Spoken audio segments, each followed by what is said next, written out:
Bom dia, irmãos, a paz do Senhor. Tudo bem? Dispostos? Vamos louvar a Deus?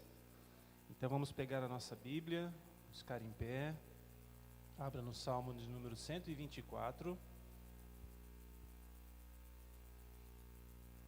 Vamos louvar a Deus nesse belo dia de domingo. Nada melhor do que estar na presença do Senhor. Salmo número 124.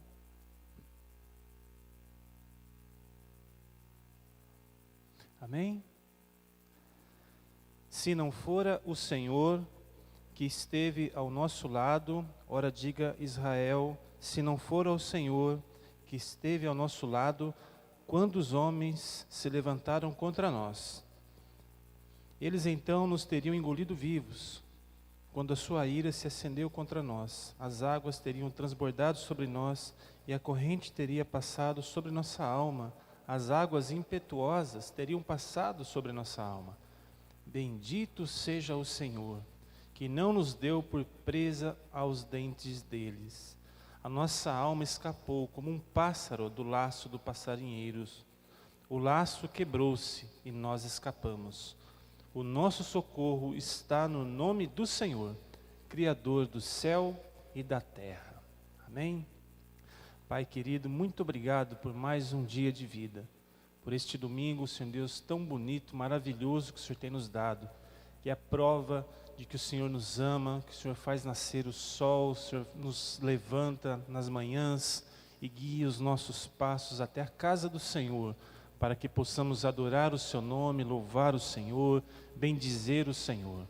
Obrigado pelos livramentos, pela semana, Senhor Deus, que inicia-se nesse domingo. Muito obrigado, Pai, por ter cuidado de nós e nos livrado do mal, como diz a Tua palavra. Nesta manhã nós queremos abrir o nosso coração, queremos abrir a nossa mente para aquilo que o Senhor tem a ministrar sobre nós. E pedimos que o Teu Espírito Santo venha falar no nosso íntimo, venha falar, Senhor Deus, na profundeza da nossa alma e venha nos abençoar com a Sua palavra. Nós queremos entregar o nosso melhor nesta manhã ao Senhor e dizer, Senhor Deus, toma nossas vidas em Tuas mãos. Dirige esta reunião abençoada, dirige, Senhor Deus, as nossas vidas, em nome de Jesus. Amém. Aleluia, vamos adorar o Senhor com 2 hinos. Os guerreiros se preparam. Você conhece esse hino? Amém, vamos adorar o Senhor. Diga, no coro você deve cantar isso com todo o coração. Eu quero estar com Cristo, onde a luta se travar, no lance imprevisto na frente me encontrar, até que o possa ver na glória, se alegrando da vitória, onde Deus vai me coroar. Amém?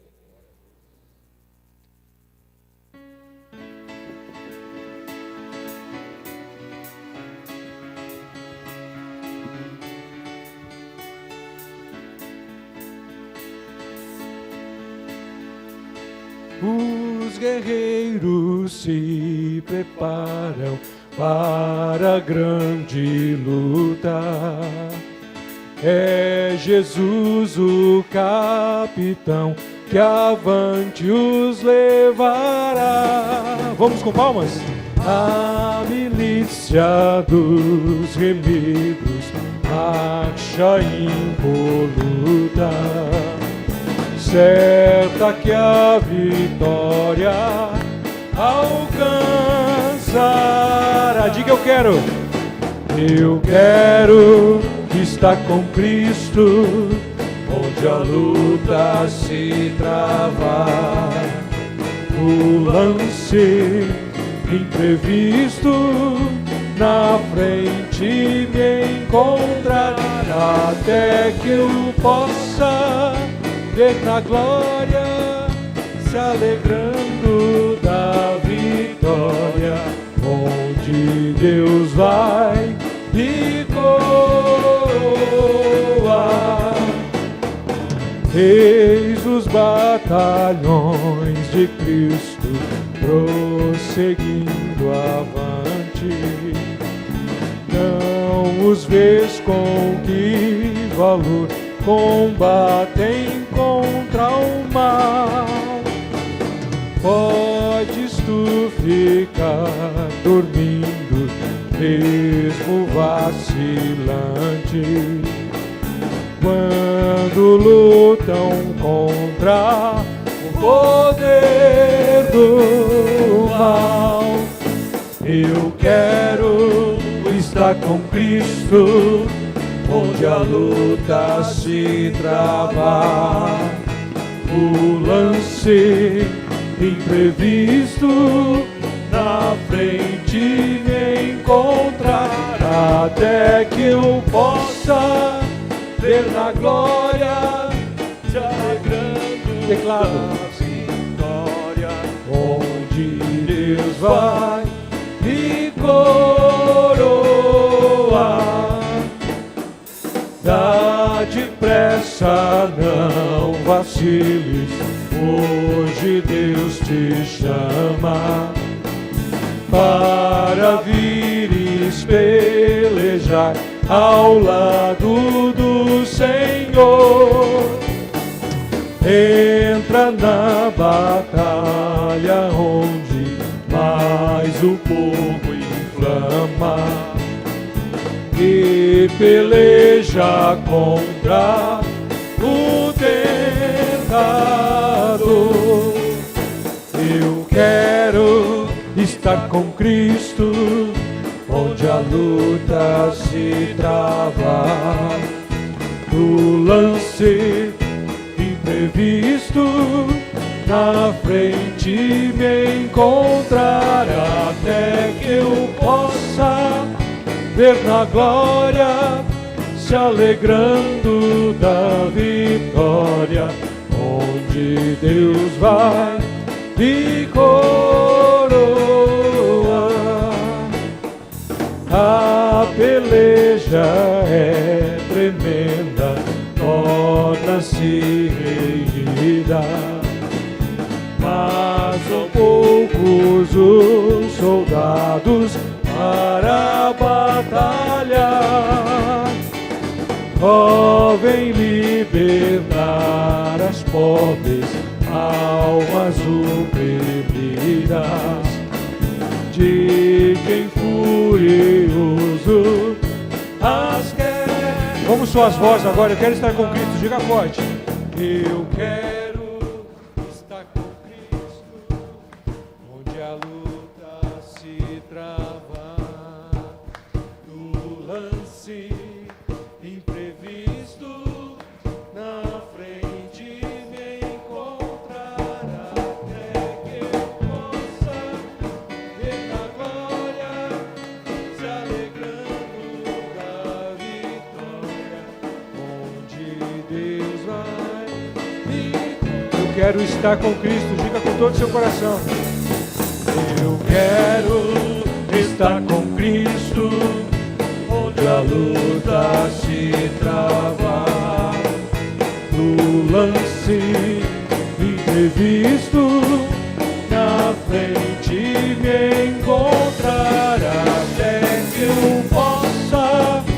ver na glória, se alegrando da vitória, onde Deus vai me coroar. Aplauda ao Senhor Jesus.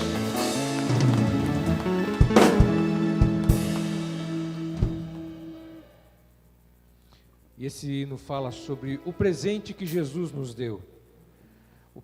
O maior presente que Jesus nos deu foi a salvação, que é o único presente que nós recebemos nessa vida que se estende para a vida eterna, não é? E esse hino fala exatamente isso. Louvamos-te, ó Deus, pelo dom de Jesus, aqui no sentido de presente de Jesus, que por nós, pecadores, morreu numa cruz. Vamos louvar o Senhor por isso?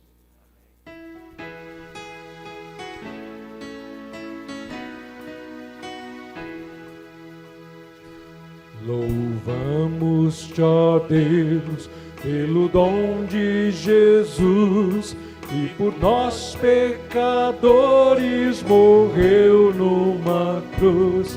Aleluia, toda glória te damos, Senhor. Sim, é digna a tua graça de todo louvor. Louvamos-te, ó Deus, pelo Espírito luz, que resplende das trevas e a Cristo conduz. Aleluia, toda glória te damos, Senhor. Sim, é digna a tua graça de todo louvor. Louvamos-te a ti, ó Cordeiro de Deus, foste morto, mas vives eterno nos céus. Aleluia, toda glória te damos, Senhor. Sim, é digna a tua graça de todo louvor. Concede-nos mais do celeste fervor e domina-nos sempre por teu grande amor. Aleluia, toda glória te damos, Senhor. Sim, é digna a tua graça de todo louvor. Aplauda o Senhor Jesus.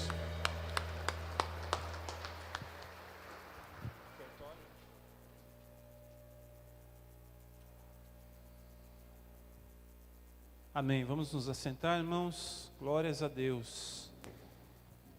Vamos louvar a Deus também com as nossas contribuições. Vou pedir que você separe a tua oferta, o seu dízimo nesta manhã. Nós vamos entregar no altar do Senhor. E vamos consagrar, porque Deus é fiel, Deus tem cuidado de nós. Nós vamos observar a palavra de Deus, que nos diz: trazei todos os dízimos à casa do Senhor. Essa é a orientação, é o mandamento do Senhor para as nossas vidas. E que Deus derrame sobre você as bênçãos prometidas na palavra, meu irmão. Nós sabemos que se não for ao Senhor, né, como a gente leu, se não for ao Senhor, né, do que seria? Não adianta ter muito e não ter o Senhor cuidando das coisas. É preciso que Deus tome conta de todo o nosso ser, de toda a nossa vida, de tudo que somos e temos. Para isso, não vamos deixar brechas faltando nesse santo serviço de ofertar e dizimar na casa do Senhor. Pegue a tua oferta, segure na sua mão. Quero lembrar, tem máquina aí, a máquina está disponível com o Pedro. Você pode ir até lá se você quiser passar cartão, né? É uma facilidade que a igreja disponibiliza para os irmãos. Você vai até ali na cantina com o Pedro ou com o Pedrinho, né, Pedro? Você pode utilizar ali no momento que a gente estiver vendo os avisos. Pai querido, muito obrigado por esse momento, por ter o privilégio, Senhor Deus Pai, de contribuir na casa do Senhor. Nós sabemos que o Senhor é quem nos dá tudo vem do Senhor. E nós, com gratidão no coração, queremos ofertar nesta manhã, trazer os dízimos nesta manhã, em sinal da nossa fidelidade, do nosso amor, Pai, do nosso entendimento da Tua palavra, nosso entendimento daquilo que o Senhor deseja, daquilo que está no teu coração. Nós consagramos as ofertas e os dízimos nesta manhã. Pedimos que o Senhor faça multiplicar na vida daquele dizimista, do ofertante, e aqui na igreja também, porque o Senhor é misericordioso e amoroso conosco. Em nome de Jesus nós te agradecemos. Amém. Os irmãos estão liberados para passar.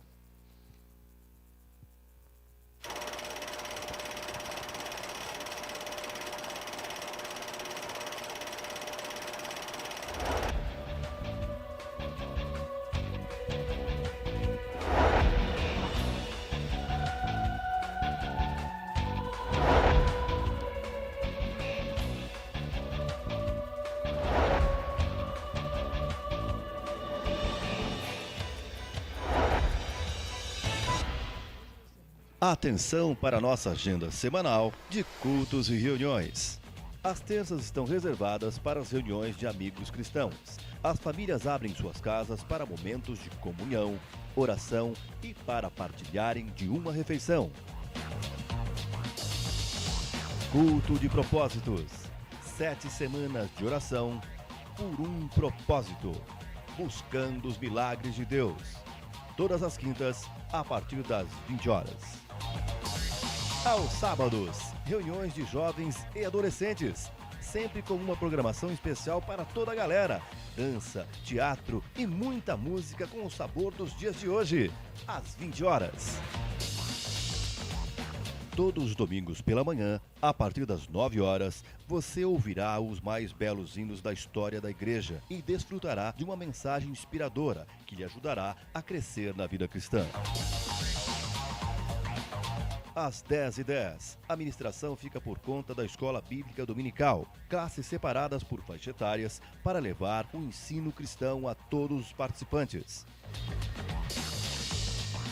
E aos domingos à noite, a partir das 19 horas, culto da família, louvor, adoração e comunhão. Venha fazer novos amigos e traga seus filhos para participar dos cultos infantis simultâneos. E agora, os eventos especiais deste mês.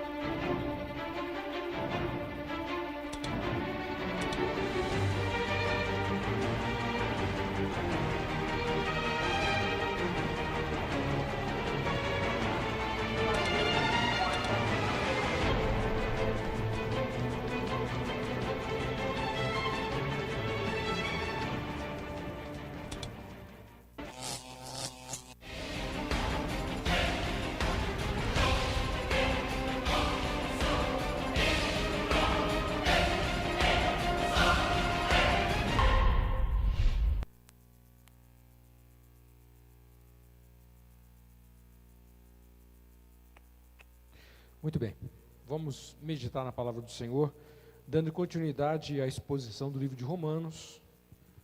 Estamos caminhando para o final, 13º capítulo já de Romanos, 29ª mensagem. Romanos capítulo 13, versos de 8 a 14, é o texto para a nossa meditação nessa manhã.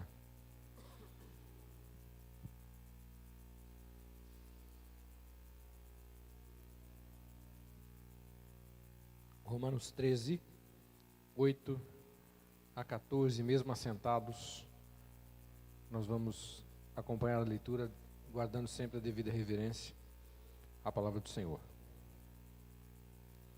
Diz assim a palavra do Senhor: a ninguém devais coisa alguma, senão um amor recíproco, pois quem ama ao próximo tem cumprido a lei. Com efeito, não adulterarás, não matarás, não furtarás, não cobiçarás, e se algum outro mandamento, tudo nesta palavra se resume: amarás o teu próximo como a ti mesmo. O amor não faz mal ao próximo, de modo que o amor é o cumprimento da lei. E isto fazei, conhecendo o tempo, que já é hora de despertar do sono, porque a nossa salvação está agora mais perto de nós do que quando nos tornamos crentes. A noite é passada e o dia é chegado. Dispamo-nos, pois, das obras das trevas, e vistamo-nos, pois, das obras da luz, das trevas, e vistamo-nos das armas da luz. Andemos honestamente como de dia, não em glutonarias e bebedeiras, não em impudícias e dissoluções, mas não em contendas e inveja, mas revesti-vos do Senhor Jesus Cristo, e não tenhais cuidados da carne em suas concupiscências. Pai, nós agradecemos ao Senhor pela Tua palavra nesta manhã, e queremos te pedir, Espírito Santo, que o Senhor venha nos inspirar, trazendo a revelação do Senhor à nossa mente, ao nosso coração, que não somente entendamos a Tua palavra, mas que o Senhor nos ajude a tomarmos decisão firme de cumpri-la. Fala com cada um de nós nesta manhã e nos abençoa, Senhor Deus, em nome de Jesus. Amém. Vamos recordar um pouquinho de como nós chegamos até aqui.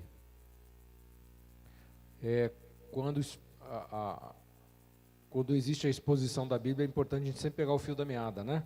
Para entender onde é que a gente está caminhando. Nós começamos falando, quando abrimos o capítulo 12 de Romanos, que até o capítulo 11, o apóstolo Paulo vem trazendo tudo que é de doutrina, de ensinamento. No capítulo 1 ao capítulo 11 de Romanos, Paulo coloca o alicerce teológico, o ensinamento de como é que nós devemos viver com respeito à lei, com respeito à graça, com respeito ao pecado, enfim. Os 11 primeiros capítulos de Romanos é instrução. A partir do capítulo 12, o apóstolo Paulo começa a dizer como é que nós vamos colocar em prática tudo aquilo que nós aprendemos nos 11 primeiros capítulos.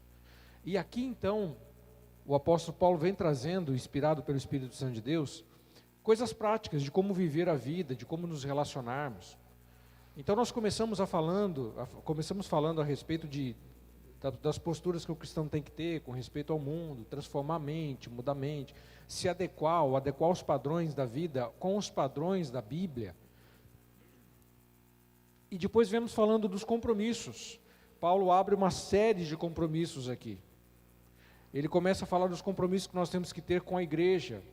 Então se você está acompanhando aos domingos, você deve lembrar-se que nós precisamos, com respeito à igreja, termos humildade, precisamos ter cuidado com a unidade e desenvolver nossos ministérios. Falamos isso há uns 4, 5 domingos atrás. É o compromisso que nós temos com a igreja de Jesus, não é só com a igreja denominação aqui, mas com a igreja de Jesus. Para eu conseguir conviver e fazer o propósito de Deus dentro da igreja, eu preciso ter humildade, eu preciso ter cuidado com a unidade, a igreja precisa estar coesa em termos de relacionamento, e eu preciso desenvolver os meus ministérios, a minha responsabilidade para com a igreja de Jesus. Depois falamos dos compromissos que nós temos que ter uns com os outros. O compromisso de um irmão para com outro irmão. E aí nós falamos a respeito de que nós temos que nos comprometer com o amor verdadeiro, temos que nos comprometer em honrar o próximo, nos comprometer com o bem-estar dos outros, contra a cobiça e a inveja, comprometer em viver em paz com todas as pessoas e nos comprometer com o perdão. Vimos isso no capítulo 12. Depois começamos o capítulo 13. Capítulo 13 começamos a falar do nosso compromisso com as autoridades. Então nós não devemos quebrar a cadeia de autoridade, vimos isso semana passada. Nós devemos obedecer às autoridades que estão sobre nós até que limite? Qual é o limite da obediência à autoridade? Lembram? O limite é o pecado. Eu devo me submeter até que eu não esteja pecando contra Deus. Então o limite da submissão é o pecado. E falamos também, a Bíblia fala da questão de impostos, carga tributária, a Bíblia trata desse assunto, e falamos do compromisso que nós temos que ter com as autoridades que estão sobre nós, não é? E a ideia que a Bíblia traça é mais ou menos essa. Está ruim, O Brasil está ruim, Paulínia está ruim, São Paulo está ruim, é porque a gente merece, não é? Citamos aquele filósofo francês que falou, que lançou uma célebre frase, a gente usa essa frase muito: cada povo tem um governo que merece. Então, se está ruim é porque a gente merece, porque a gente tem que entender que ninguém vai ao poder se Deus assim não permitir. A Bíblia fala claramente isso, e a Bíblia diz que nós temos que honrar as nossas autoridades, orar por elas, honrá-las, obedecê-las, em todos os níveis. Falamos da cadeia de autoridade, que quem quebra a cadeia de autoridade de qualquer nível está desobedecendo a Deus. Nós falamos a respeito disso na última semana. E agora, nessa meditação, é sempre importante a gente ter em mente, irmãos, o versículo que a palavra de Deus diz em Romanos: o amor seja não fingido. Nós somos chamados para viver em amor. Tudo que nós falamos com respeito à igreja, com respeito às pessoas, com respeito às autoridades, tudo isso é baseado no amor verdadeiro. E agora o assunto que Paulo vem falar, falamos do compromisso com a igreja, do compromisso com os irmãos da igreja, falamos do compromisso com as autoridades. Agora o compromisso é com as pessoas de fora da igreja. É o que Paulo vai abordar aqui com respeito às pessoas que são de fora, as pessoas que não são cristãs, as pessoas que não têm Jesus no seu coração. Agora é nesse ponto que nós vamos meditar. E nós temos que entender que para os cristãos, o amor não é uma opção, é um mandamento. Deus nos manda amar. E nós falamos a respeito do amor, que o mundo entende amor de uma forma equivocada. Porque o amor que se fala no mundo está muito mais relacionado com paixão do que com o amor que a Bíblia fala. O amor que o mundo diz, o amor que o mundo prega, o amor da poesia, ele está mais relacionado com sentimento. E a Bíblia não fala de amor como sentimento. A Bíblia fala de amor como atitude. Então, não basta dizer que amo, eu tenho que provar com as atitudes que eu amo. Então, o amor na Bíblia não é sentimento, o amor na Bíblia é atitude. E o maior exemplo disso é João 3,16. Deus amou o mundo de tal maneira e sentiu o quê? Nada. Ele tomou uma atitude, deu seu Filho unigênito. Deus amou e tomou uma atitude de dar Jesus para morrer por nós. Então, o amor na Bíblia está relacionado com atitude. Temos que pensar, que ter sempre isso em mente. Tirar esse aprendizado que nós tivemos de que amor tem relação com sentimento, amor tem relação com atitude. Sentimento está muito mais relacionado com paixão, né? João 13,5 diz assim: nisto todos conhecerão que sois meus discípulos, se vos amardes uns aos outros. Então o compromisso aqui que Paulo vem traçar aqui, inspirado pelo Espírito Santo, é com respeito ao amor aos de fora. Dos versos 8 a 10, temos um subtítulo ali: amar continuamente. Verso 8: a ninguém devais coisa alguma, a não ser o amor com que vos ameis uns aos outros, porque quem ama aos outros cumpriu toda a lei. Olha só, Paulo usa um termo aqui para nos despertar. Eu sei que você talvez nunca tenha passado por momentos em que você tinha dívidas para pagar. Sei que isso talvez nunca tenha acontecido na sua vida. Mas quando o assunto é dívida, parece que acende uma luzinha, né? Paulo começa a usar a ideia de dívida. Você sabe o que é dívida? Você sabe o que é prestação? Sabe, né? Então esse é um assunto que a gente conhece bem. E essa ideia, não é? É lógico que o mundo ideal para todos nós, o mundo ideal é viver sem dívida. Esse é o mundo ideal. Quem vive sem dívida vive mais, não é? Eu creio que é uma das maneiras mais libertadoras e maravilhosas para se viver. Mas na nossa sociedade capitalista é meio difícil a gente viver sem, né? Do jeito que as coisas estão tão fáceis, tudo é em 10 vezes, em 12 vezes, aí a gente vai vivendo assim à mercê dos carnezinhos, né? Você tem quantos carnezinhos lá na sua casa, irmão? Não precisa falar não para não escandalizar, né? O cartão de crédito, quantas parcelas lá, né? Hoje é fácil, não é? Mas a dívida traz peso. Porque se você é uma pessoa correta, você tem que se preocupar em pagar. Não é só fazer a dívida é gostoso, o difícil é pagar, né? Mas o que Paulo está dizendo, usando a ideia da dívida, é que nós temos que estar sempre devendo. Olha só o que o Paulo está dizendo aqui. Irmão, você tem que estar sempre em dívida.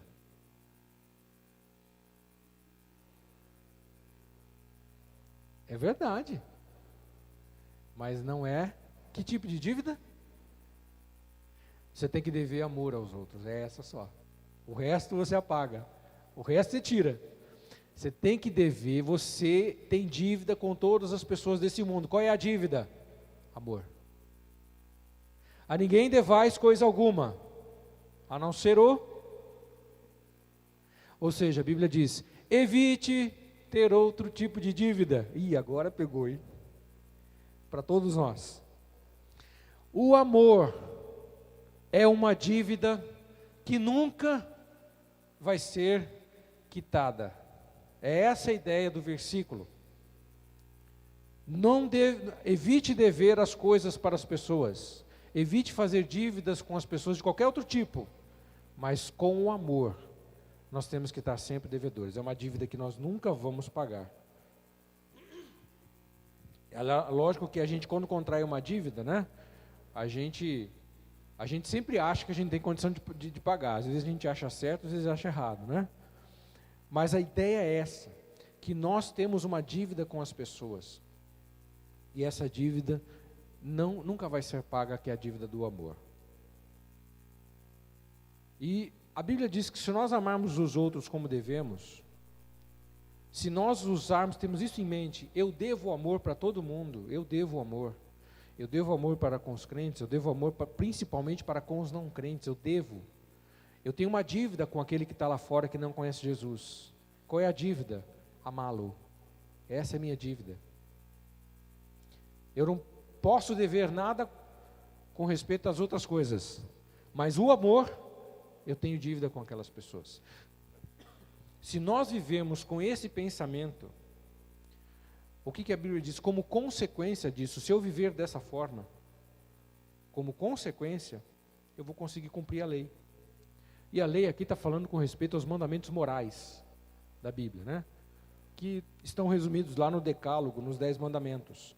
Verso 9, com efeito, se eu amar, se eu ter dívida de amor, ele diz no verso 9, não adulterarás, não matarás, não furtarás, não darás falso testemunho, não cobiçarás. E se algum outro mandamento, tudo nessa palavra se resume: amarás ao próximo como a ti mesmo. O amor não faz mal ao próximo, de sorte que o cumprimento da lei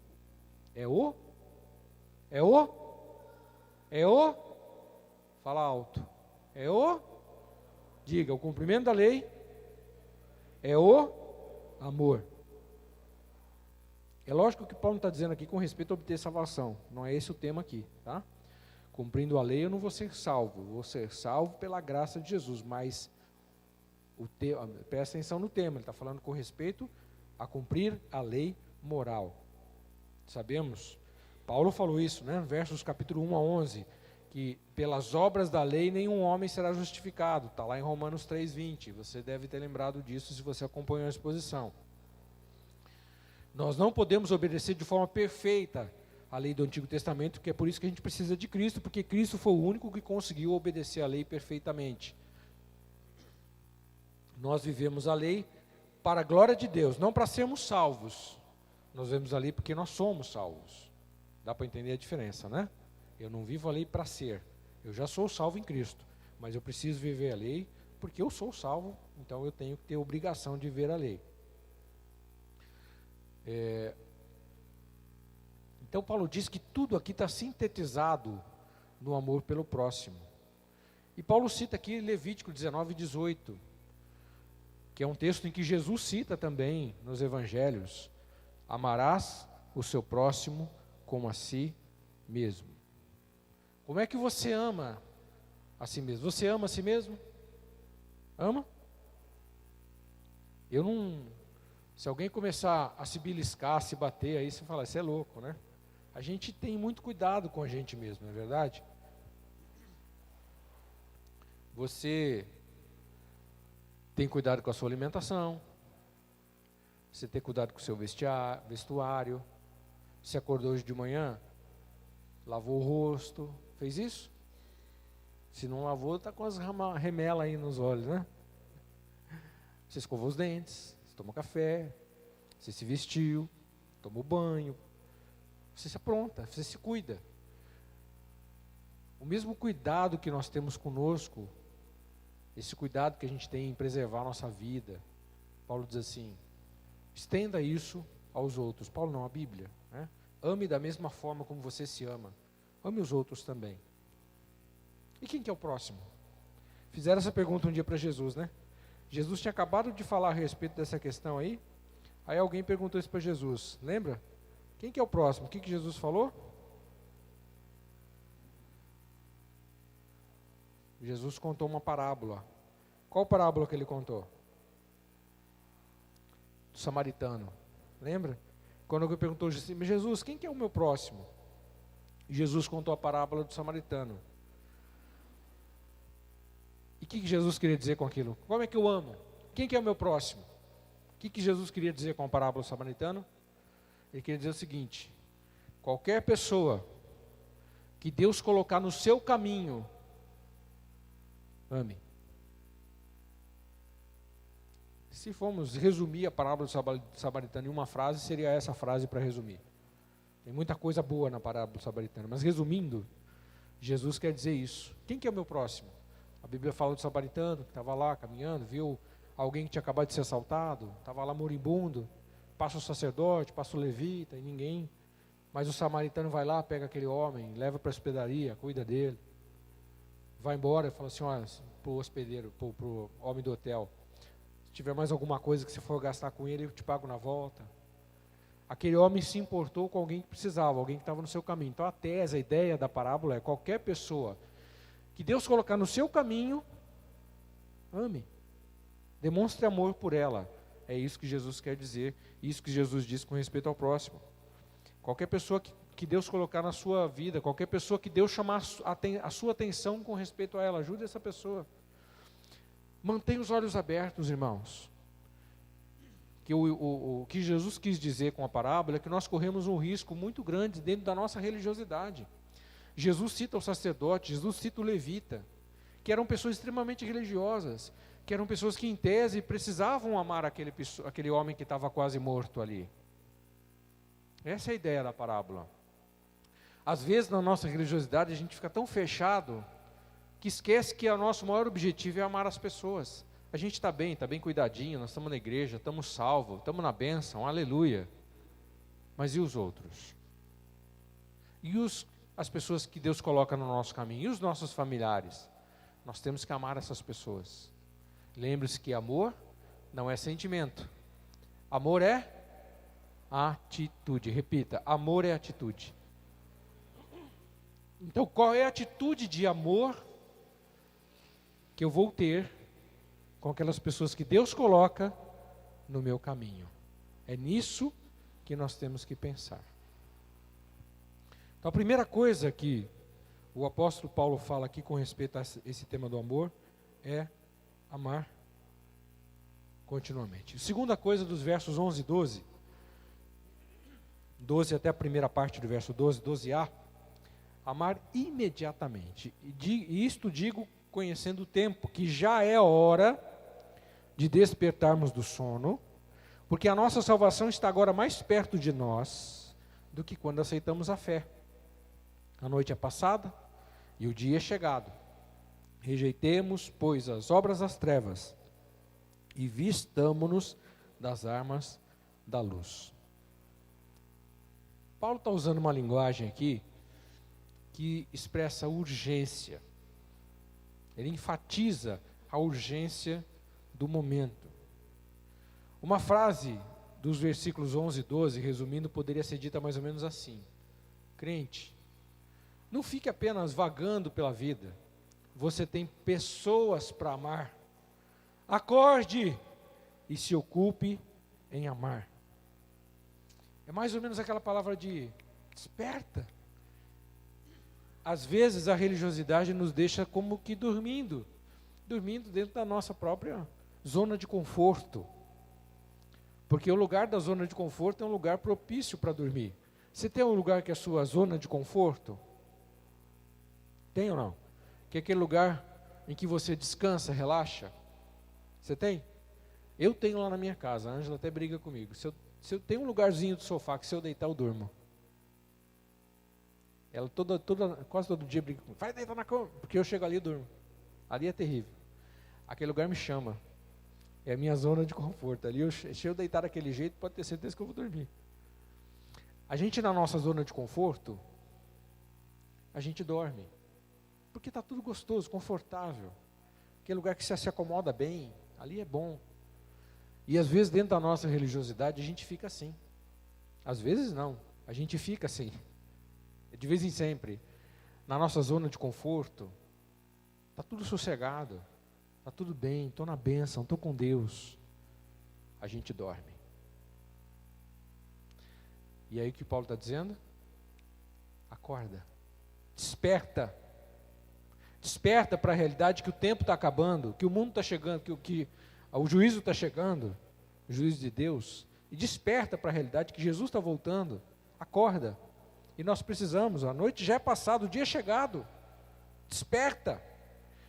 E digo isso conhecendo o tempo, que já é a hora de despertarmos do sono. Porque a nossa salvação está agora mais perto de nós do que quando aceitamos a fé. A noite é passada, o dia é chegado. Presta atenção na Bíblia. O que a Bíblia está dizendo? Cuidado com a zona de conforto. A zona de conforto nos faz dormir. Por isso que às vezes Deus permite situações na nossa vida que nos tiram da zona de conforto, que é para quê? Acordar. Se a gente não acorda sozinho, Deus vai nos ajudar a acordar. E é isso que a Bíblia diz, irmãos. Acorde, você tem que amar os outros. Desperta do sono, desperta da tua zona de conforto. Não fique apenas aí vivendo a vida. Você tem pessoas para amar. Acorde e se ocupe de amar as pessoas. Daí Paulo diz assim, conhecendo o tempo. A palavra grega aqui para o tempo é kairos. Tem duas palavras gregas que são traduzidas por tempo na Bíblia. Kairos e cronos. Cronos tem aquela ideia de cronologia, de tempo sequencial, não é? Tempo histórico, sequencial. E kairos é tempo, momento. É o momento. Então nos gregos tinha essas duas palavras para falar sobre tempo. O tempo sequencial era o cronos. E o tempo momento é kairos.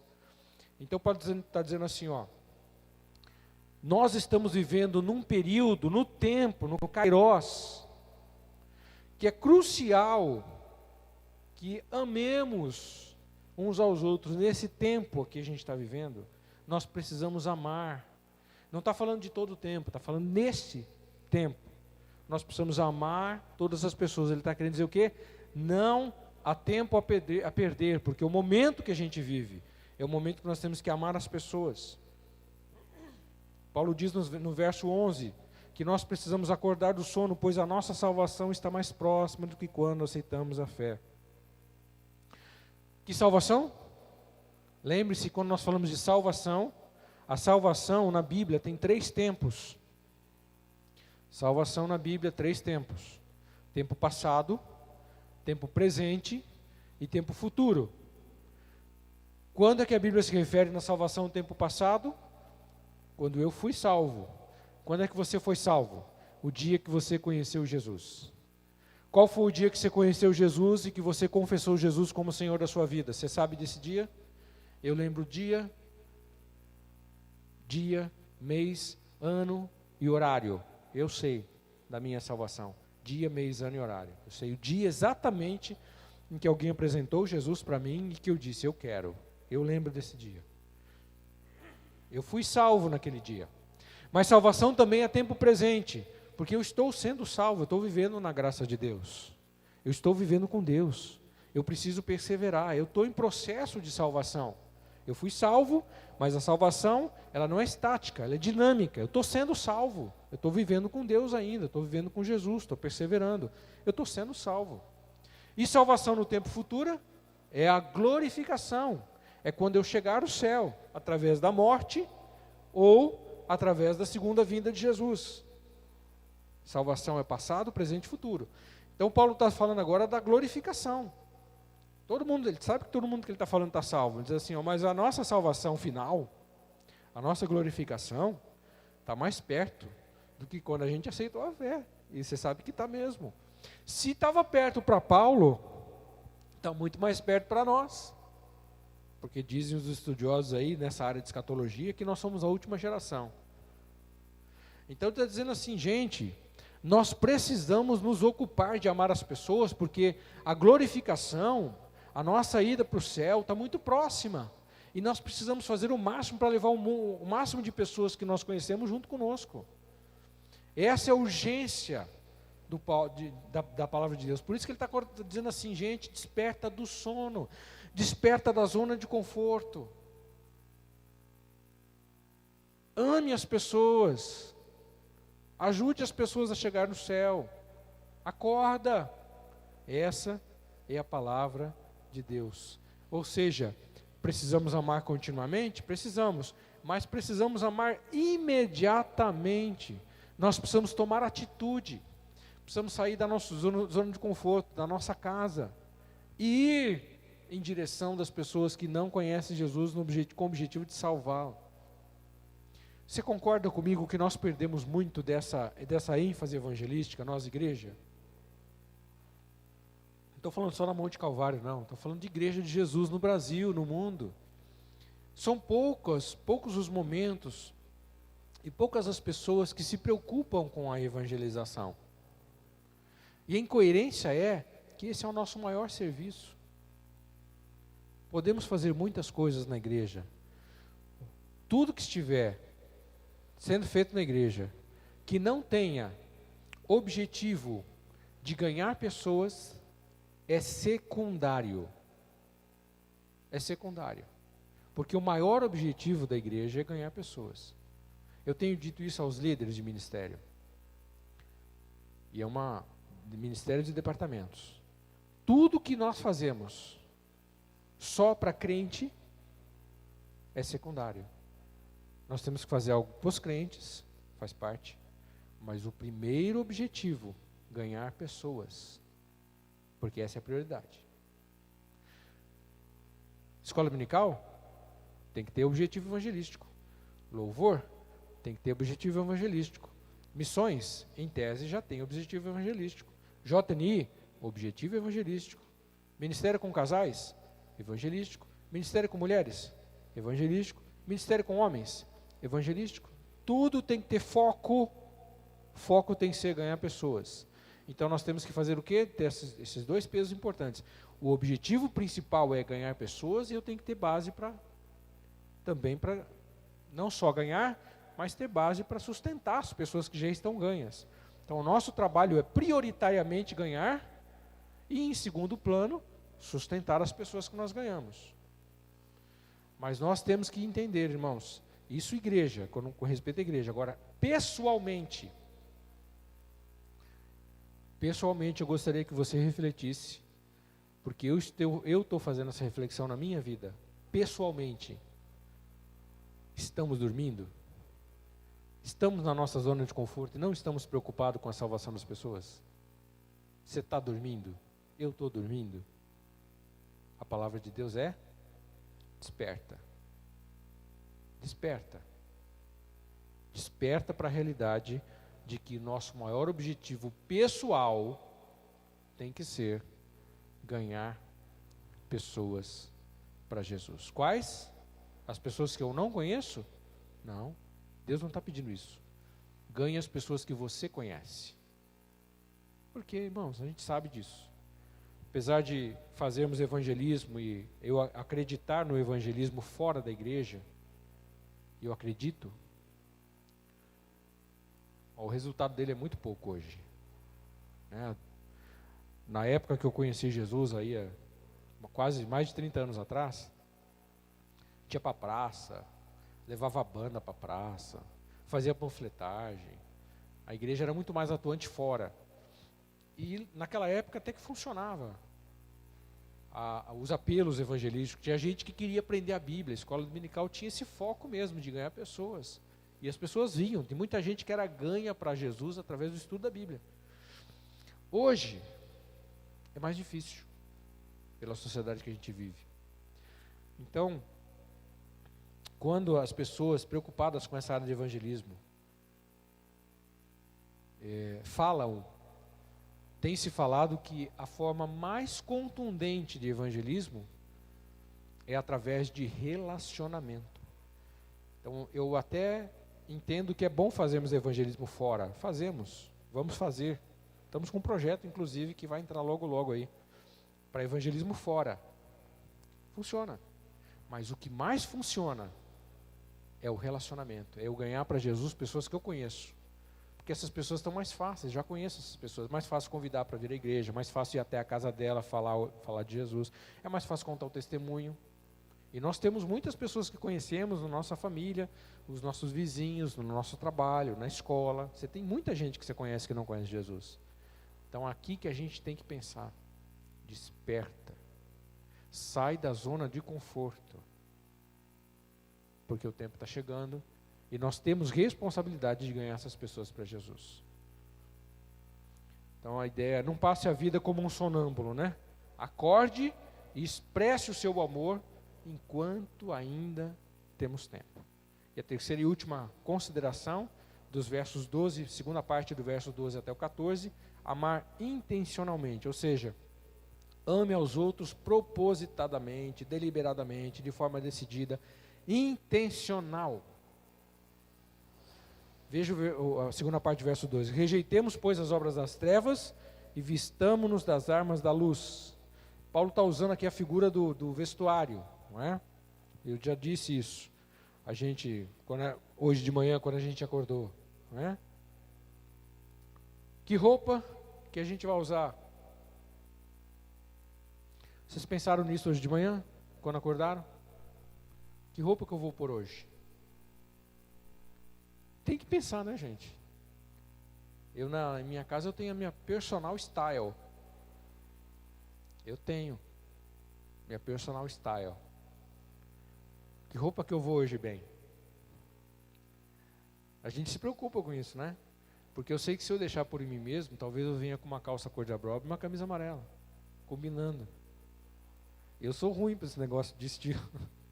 Mas graças a Deus que Deus colocou uma ajudadora idônea que me ajuda nessa área, né? A gente pensou nisso, né? Você pensou nisso hoje de manhã? Amém? Que bom, né? Você está bem vestido hoje. Ou seja, você teve a intenção de vestir a sua roupa, de procurar a sua roupa. Então a questão aqui da intenção. Paulo está ensinando que a gente precisa ter intenção, propósito de amar as pessoas. Nós rejeitamos as obras das trevas e vistamo-nos das armas da luz. Lembre-se de Romanos 12:2, não vos conformeis com este mundo, mas transformai-vos pela renovação da vossa mente. Lembre-se que agora nós somos pessoas diferentes, que nós vivemos no mundo, mas não devemos pensar como o mundo pensa.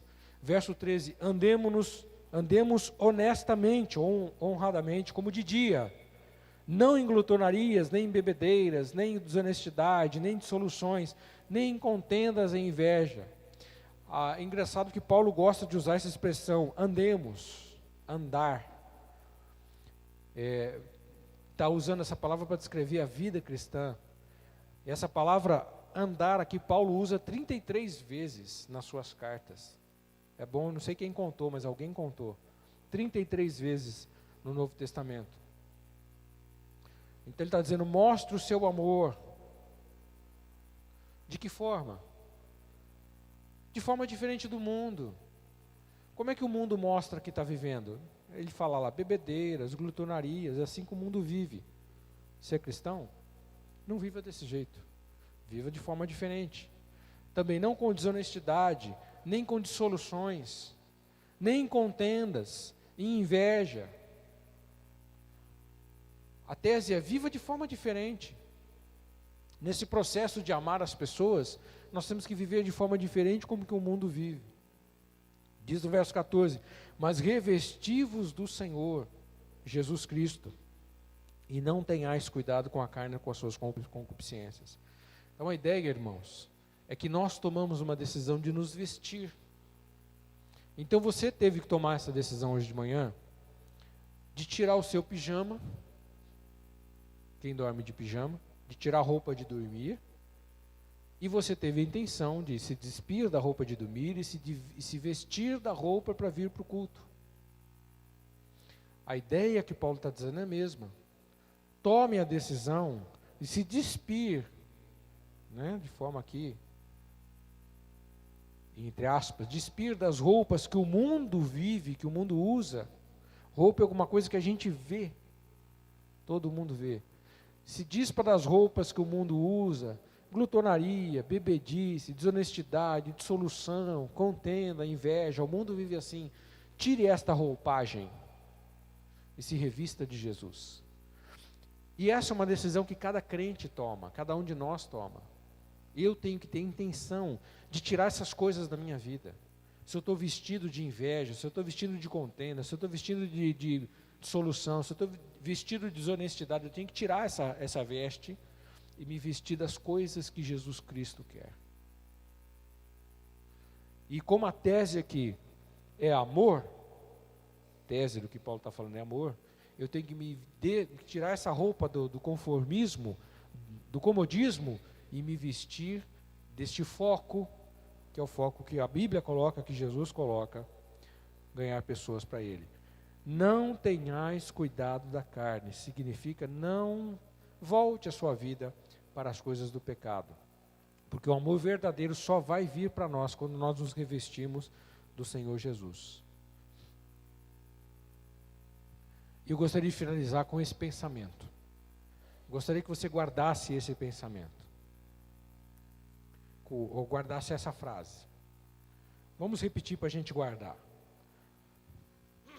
Diga assim, como eu posso, é uma pergunta, como eu posso abençoar os outros hoje e nessa semana com meu amor?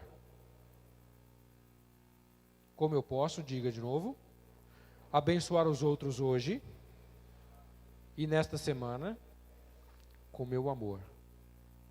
Como é que nós podemos fazer isso? Pensa nessa pergunta. Será que nós conseguiremos lembrar dessa pergunta amanhã cedo? Vamos tentar fazer esse exercício? Porque eu já fiz isso. A gente normalmente esquece, né, irmãos? Você lembra do que eu preguei a semana passada, à noite? A gente esquece. É natural isso, não é ruim não, a gente esquece. É que normalmente a gente guarda algumas coisas da mensagem, a gente não guarda a mensagem toda, né? Isso a gente já sabe. Mas eu gostaria que você guardasse essa pergunta para amanhã cedo. Eu gostaria que você acordasse com essa pergunta amanhã cedo. Amanhã é o dia já é o dia da luta, né? Guarde essa pergunta. Eu gostaria que você acordasse com essa pergunta amanhã cedo. Como é que eu posso abençoar as pessoas que estão ao meu redor hoje? Será que nós conseguimos acordar com essa pergunta amanhã? Porque se a gente não acordar com essa pergunta amanhã, o trabalho, o estudo, a nossa vida, os nossos problemas vão consumir a nossa motivação e a nossa missão. E a gente vai vivendo a vida esquecendo que a gente tem que ter intenção. E quando a gente tem que cumprir a missão que Deus deu para nós, eu tenho que ter intenção, eu tenho que acordar, eu tenho que ir atrás. Não é esperar só as pessoas, porque as pessoas vão chegar, os próximos vão estar perto, a gente vai passar perto das pessoas que precisam de ajuda. Mas nós não podemos depender só disso. Eu tenho que ter intenção, eu tenho que acordar com esse pensamento. Quem é que eu vou falar de Jesus hoje? Para quem? Eu tenho que ter intenção. E é isso que eu gostaria que, se nós pudéssemos guardar da mensagem dessa manhã, só essa frase, só essa pergunta, eu creio que nós já conseguimos cumprir a nossa missão nessa mensagem. Amém? Coloquem-se em pé para nós orarmos, por favor.